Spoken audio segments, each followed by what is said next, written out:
அது 3 வருஷம் அவங்க கரண்ட் பில்லு, தண்ணி பில்லு கட்டிட்டு தீர்வையும் போட்டா அவங்களுக்கு தான் அது சொந்தம்னு சொல்றாங்க. நாங்க 3 தலைமுறையா இருக்கோம். இது எங்களுக்கு சொந்தமா குடுத்தா என்ன? கம்பெனி குவார்டர்ஸ் 9 வீடு இருக்கு. 9 வீட்லயும் 9 ஜாதி இருக்கும். ஆனா ஜாதினா என்னன்னு தெரியாது. நம்ம உரிமை அங்க இருக்கலாம். ஓட்டு அங்க போட்டிருக்கேன். ரேஷன் கார்டு அங்க இருக்கு. எங்க மாத்துவேன்? இப்ப எங்களை இந்த இடத்த விட்டு விரட்டுறது வந்து தண்ணி இல்லாத காட்டுல போய் எங்களை தற்கொலை பண்ணுத மாதிரி என் மனசு தோணுது.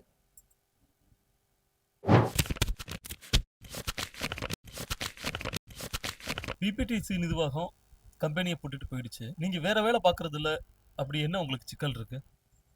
இப்ப படிச்சவங்க வந்து இந்த கம்பெனிலாட்ட இன்னொரு கம்பெனி, இன்னொரு கம்பெனிலாட்ட இன்னொரு கம்பெனில அட்டன் பண்ணிடுவாங்க இன்டர்வியூ. நாங்க வந்து அந்த அளவு வந்து படிக்கல. ஏன்னா எங்க குழந்தைகளை தான் நாங்க நல்லா படிக்க வச்சிருக்கோம். எங்களுக்கு வந்து இந்த தேயிலை தோட்டத்துல இந்த வேலையை தவிர வேற எந்த வேலையும் தெரியாது. ஊருக்கு போனாலும் வந்து உடம்பு வந்து ஹீட்டு ஒத்துக்கிட மாட்டேக்கு. அப்படியே உடம்பெல்லாம் பழுத்து பழுத்து ஆயிருது. தலைவலி வந்துருது வெயிலுக்கு. இன்னும் இயற்கையிலே பிறந்து இயற்கையிலே வளர்ந்து நாங்க அங்கே இருந்ததுனால அங்க உள்ள சிச்சுவேஷன் தான் எங்களுக்கு உடம்பு ஒத்துக்கிடுத ஒழிஞ்சு திருநெல்வேலிக்கு ஒரு நேரம் வந்துட்டு போனா கூட தலை வந்து பயங்கரமா வலிக்கு. அப்ப திடீர் 28 வரை லீஸ் இருக்கு, இல்லாட்ட பரவாயில்ல. 28 வரை இருக்குத திடீர்னு காலி பண்ண ஒரு வாடகை வீட்டுல இருக்காங்க. அது 3 வருஷம் அவங்க கரண்ட் பில்லு, தண்ணி பில்லு கட்டிட்டு தீர்வையும் போட்டா அவங்களுக்கு தான் அது சொந்தம்னு சொல்றாங்க. நாங்க 3 தலைமுறையா இருக்கோம். இது எங்களுக்கு சொந்தமா குடுத்தா என்ன? எங்களுக்குள்ள கேள்வி அதுதான். இந்த தேயிலை தோட்ட பணியை தவிர வேற என்ன பணியெல்லாம் உங்களுக்கு தெரியும்? வேற தொழில் தெரியாது. இந்த தேயிலை தோட்ட தொழில் மட்டும்தான் தெரியும். வேற எந்த தொழிலுமே எங்களுக்கு தெரியாது. இது குறைஞ்ச சம்பளம்னாலும் நாங்க நிறைவா காலையில எழும்பி வேலைக்கு போகுது. எவ்வளவு அட்டை கடிச்சாலும் எங்க அந்த தேயிலையில வந்து ஒவ்வொரு சொட்டு ரத்தமும் வந்து எங்க கண்ணீரும் அதுல பட்டிருக்கு. ஏன்னா நாங்க அந்த அளவு கஷ்டப்பட்டிருக்கோம். எங்களுக்கு அதை பத்தி பேசணும்னு சொன்னாலே ஒரு மன வேதனை வந்து எங்களை அறியாமலே அப்படி ஒரு ஒரு எங்க லைன்ஸ்ல கம்பெனி குவார்டர்ஸ் 9 வீடு இருக்கு. 9 வீட்லயும் 9 ஜாதி இருக்கும். ஆனா ஜாதினா என்னன்னு தெரியாது. அப்படி சமத்துவமா வாழ்க்கை, ஒருத்தருக்கு ஒருத்தர் உடல்நிலை சரியில்லாட்டி கூட அப்படி ஒரு ஐக்கியமா ஒரு ஒரு சாப்பாடு சாப்பிட்டா கூட ஒண்ணு போல இருந்து சாப்பிட்டு இப்ப எங்களை இந்த இடத்த விட்டு விரட்டுறது வந்து தண்ணி இல்லாத காட்டுல போய் எங்களை தற்கொலை பண்ணுத மாதிரி என் மனசு தோணுது. ஊட்டி, வால்பாறை அப்படியான இடங்கள்ல உங்களுக்கு அரசு மாற்று வேலை ஏற்படுத்தி கொடுத்தா அங்க போய் தேயிலை பணி பண்றதுக்கு உங்களுக்கு விருப்பம் இருக்கா? நாங்க அங்க போகல. மாஜாலியை விட்டு கொடுக்கறதுக்கு எனக்கு மனம் இல்லை தம்பி. அது எவ்வளவு இது கோடி ரூபாய் கொடுத்தாலும் எனக்கு மாஜாலியை விட்டு கொடுக்க மனமே இல்லை. அங்க வேலை இருக்கு. அது இருந்தாலும் மாஜாலியில வந்து பிறந்து வளர்ந்து இருந்து எடுத்துட்டு திரும்ப ஒரு இடத்துல போய் குடியிருக்கிறதுக்கு எனக்கு மனம் இல்லை. ரேஷன் அரிசியை சாப்பிட்டாலும் குறைஞ்ச சாப்பிட்டாலும் நிம்மதியான வாழ்க்கைன்னு எனக்கு மாஜோல தான். இந்த பிள்ளைய கல்யாணம் முடிச்சு கொடுத்துருக்கேன். 3 லட்சம் ரூபாய் கடன் இருக்கு. பையன் இப்பதான் இன்ஜினியரிங் படிச்சு முடிச்சு வேலைக்கு போய் 4 மாசம் தான் ஆகுது. திடீர்னு ஒருத்தங்களை வந்து போங்கன்னு சொல்லும் போது அந்த மனநிலை எப்படி இருக்கும்? இப்ப சும்மா வந்து வெளியே சிரிக்கும். ஆனா உள்ளத்துல வந்து ஒவ்வொரு நேரமும் அழுகதான். என்னைக்கு விஆர்எஸ் கையெழுத்து போட்டு கையில வாங்கினனோ அன்னையில வந்து வெளியே சிரிப்போம். ஆனா மனசுக்குள்ள வந்து நரகத்துக்கு ஒப்பான வேதனை எனக்கு இருக்கு. ஆனா எங்க 9 வீடு வந்து ஒரு ஒரு துஷ்டி வீடு மாதிரிதான் இருக்கும். இந்த 9 வீடும் டெய்லி அழுகதான், நேரத்துக்கு சாப்பாடு கிடையாது.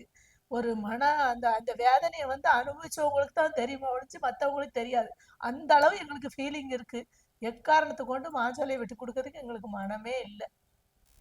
இப்ப மலையை விட்டு கீழே போயே ஆகணும்ன்ற சூழ்நிலை ஆயிடுச்சு. இப்ப அரசு உங்களுக்கு கீழே போயே ஆகணும்னு சொல்லிடுச்சு. இப்ப நீங்க கீழே போனா என்ன வேலை பார்ப்பீங்க? வேலையெல்லாம் ஒரு வேலையும் பார்க்க தெரியாது தம்பி. வெயிலுக்குள்ள உடம்பு ஒத்துக்கிடாது. வயசு 49 வயசு ஆக போகுது.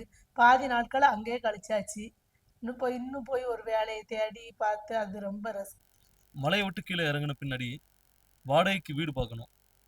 அதை நீங்க எப்படி எதிர்கொள்ள போறீங்க? போன உடனே யாருமே வீடு கொடுக்க மாட்டாங்க. எப்படி இப்போ 2500 ரூபா வீட்டு வாடகை கட்டணும், கரண்ட் பில்லு கட்டணும், தண்ணி, சாப்பாட்டுக்கு பார்க்கணும்.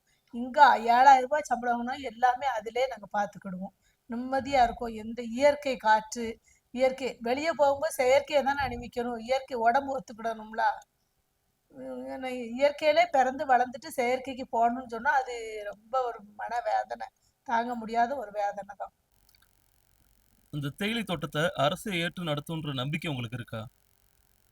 எடுத்து நடத்துவாங்க நம்பிக்கையா இருக்கோம் மக்கள் எல்லாருமே. கண்டிப்பா அரசாங்கம் வந்து மாஞ்சோலை எஸ்டேட்டை திரும்ப எங்களுக்கு தந்துரும் குவிட்டா அப்படின்னு தான் நினைச்சு எல்லாரும் அரசை நம்பி இருக்கோம். உங்களுக்கு ஒரு தொழில் தான் தெரியும் அப்படின்றதுக்காக அரச நீங்களே ஏற்று நடத்துங்க அப்படின்னு நிர்பந்திக்க முடியுமா? முடியுங்களா? நம்ம உரிமை அங்க இருக்குல்ல. ஓட்டு அங்க போட்டிருக்கேன், ரேஷன் கார்டு அங்க இருக்கு, எங்க மாத்துவேன்? எல்லாமே இருக்குல்ல அங்க. எனக்கு குடியுரிமை இல்லாட்ட பரவாயில்ல, இத்தனை வருஷம் ஓட்டு போட்டிருக்கேன். என் ரேஷன் கார்டுன்னு சொன்னா எனக்கு ஊருன்னு சொன்னாலே ஊத்தி எஸ்டேட் தான்.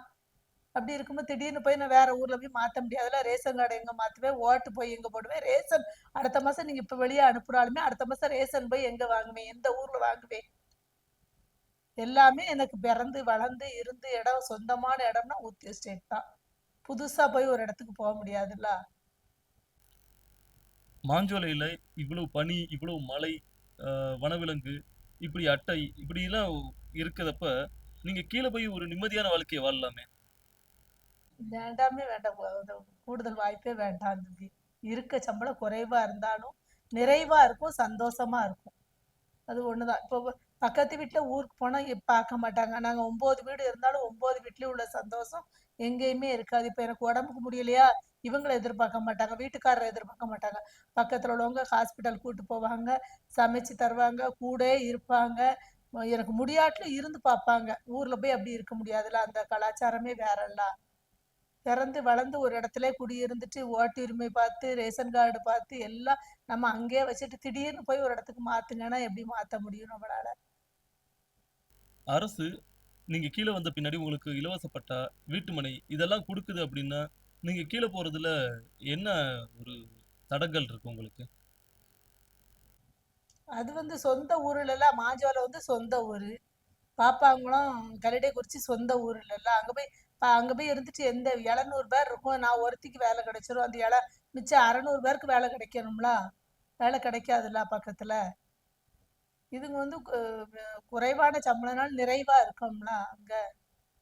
இத்தனை வருஷம் பாடுபட்டிருக்கோம்ல, அதுக்குள்ள பலனை குறையும் அனுபவிச்சுட்டு போகணும்ட்டு நினைக்கும். கண்டிப்பா அரசு நல்ல முடிவு தரும்னு நினைக்கும். அரசோட சலுகைகளை நீங்க ஏன் கேட்டுக்க மாட்டீங்க? அரசோட சலுகை வந்து தம்பி நாங்க பிறந்து வளர்ந்தது அங்கதான். அந்த இடத்துல நாங்க வேலை பார்க்கணும்னு தான் நினைக்கும். எங்களுக்கு அரசு அங்க இங்க பட்டா வீடு கொடுக்குறது கலிடக்குறிச்சியில பாப்பாங்குளத்துல கொடுக்குது. மாஞ்சோலை எஸ்டேட்ல உள்ள வீடு எங்களுக்கு தந்துட வேண்டியதானே. நாங்க சொந்தமா அந்த வீட்டுல இருந்துக்கிடுவோம்ல. அதைத்தான் எல்லாருமே விரும்புதோம். இங்க கீழே தர வேண்டாம், எங்களுக்கு அந்த வீடே சொந்தமா தந்தா போதும். அன்னன்னைக்கு வேலை பார்த்தாலும் குறைய சம்பளம்னாலும் நிறைவா நாங்க அதுல எங்களுக்குள்ள எல்லா வரவு செலவு எல்லாத்தையும் பார்த்து நல்லா திருப்தியா இருந்துக்கிடுதோம். இந்த அளவு நாங்க கெஞ்ச வேண்டாம். இப்ப பிச்சை எடுக்கிற மாதிரிலாம் இருக்கு. இவ்வளவு நாளா நாங்க ஏதாவது கேட்டோமா, அது தாங்க இது தாங்க இடம் தாங்க பட்டா தாங்க, நாங்க எதுவுமே கேட்டது கிடையாது. இப்ப எங்களுக்குன்னு ஒண்ணு வரம்போய் தானே நாங்க எல்லாத்துட்டையும் கெஞ்சுதோம் தாங்கன்னு சொல்லி. வெளியே தான் வீடு கொடுக்கணும் கட்டாயம் இல்லைல்ல. நாங்க இருக்க வீட்டை எங்களுக்கு தந்தானே. துக்கம்னு சொன்னா இந்த 14ஆம் தேதியில கையெழுத்து என்னைக்கு விஆர்எஸ் கையெழுத்து போட்டோமோ அந்த 14ஆம் தேதியில இருந்து எங்களுக்கு ராத்திரி எது பகல் எதுன்னே தெரியாது. அந்த அளவு வந்து எங்க மன துக்கம். அந்த துக்கத்தை வந்து எப்படி ஒரு இது தூங்குவோம், திரும்ப எந்திரிச்சு உட்காந்து அந்த அந்த மாஞ்சோல நினைவுகள், இந்த வீடு, நாங்க பிறந்து வளர்ந்தது, நாங்க கஷ்டப்பட்டது, நாங்க வேலைக்கு ஓடுனது, இந்த சிந்தனை தான் எங்க மைண்ட்ல ஓடுது. ஒவ்வொரு சொட்டு ரத்தமும் அந்த தேயிலையில எங்க சொட்டு ரத்தம் இருக்கு. ஏன்னா அந்த அளவு நாங்க எந்த அளவு கஷ்டப்பட்டிருக்கோம். இந்த அளவு கஷ்டப்பட்டு எதுக்கும் நாங்க இந்த இடத்த விடறதுக்கு எங்களுக்கு மனம் இல்லைன்னா நிம்மதியா இருக்கும். நிம்மதியான தூக்கம், இயற்கையான காற்று, எந்த ஒரு இதுவுமே கிடையாது. ஒரு மன மகிழ்ச்சியா சந்தோஷமா யாருக்கும் பயப்படாம நல்ல தைரியமா அப்படி இருக்கும். அந்த கீழே போய் இருந்தா எங்களுக்கு அந்த சிச்சுவேஷன்ல அது வந்து மரணத்துக்குள்ள எங்களை வந்து ஒரு மரண கிணறுக்குள்ள தள்ளுத மாதிரி தான் இருக்கு.